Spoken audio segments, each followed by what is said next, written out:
एक लोकप्रिय भक्ति कहानी है जो बुधवार के दिन विशेष रूप से सुनाई जाती है, क्योंकि यह दिन भगवान गणेश का होता है। कहानी भगवान गणेश और उनके भक्त। बहुत समय पहले की बात है।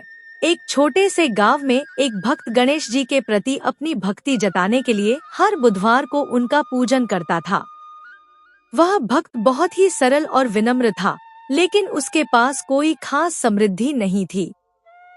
वह दिन रात मेहनत करता था, फिर भी उसकी स्थिति बहुत अच्छी नहीं थी।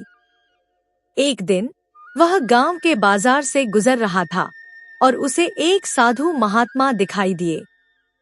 वह महात्मा बहुत ही परिष्कृत और दिव्य लग रहे थे। भक्त ने उनके चरणों में सिर झुकाया और उनसे आशीर्वाद प्राप्त करने की प्रार्थना की। साधु महात्मा ने उसे देखा और कहा, तुम गणेश जी के प्रति अपनी भक्ति दिखाते हो, लेकिन तुम में एक विशेषता है जो तुम्हें महान बना सकती है। तुम्हारे भीतर सच्चे समर्पण और विश्वास की शक्ति है। वह भक्त बहुत ही खुश हुआ और साधु से पूछा, मैं भगवान गणेश की भक्ति में और क्या कर सकता हूँ? साधु ने उत्तर दिया, गणेश जी का मुख्य गुण है विनम्रता और सत्य। अगर तुम इन गुणों को अपने जीवन में पूरी तरह से उतार लोगे, तो भगवान गणेश तुम्हारी सारी समस्याओं का समाधान करेंगे। उस भक्त ने साधु की बातों को ध्यान से सुना और तय किया कि वह अपनी भक्ति में और भी सच्चाई और विनम्रता लाएगा।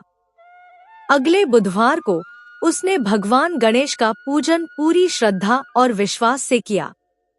उसने अपना जीवन सुधारने का संकल्प लिया और धीरे धीरे उसकी स्थिति बेहतर होने लगी। उसकी मेहनत में अब समृद्धि आ गई और उसकी भक्ति ने उसे मानसिक शांति दी। यह कहानी हमें यह सिखाती है कि भगवान गणेश की भक्ति में सच्ची विनम्रता और विश्वास होना चाहिए। साथ ही यह भी संदेश देती है कि अगर हम अपने जीवन में अच्छाई और सत्य का पालन करते हैं, तो भगवान गणेश हमें आशीर्वाद देंगे और हमारी सभी समस्याओं का समाधान होगा।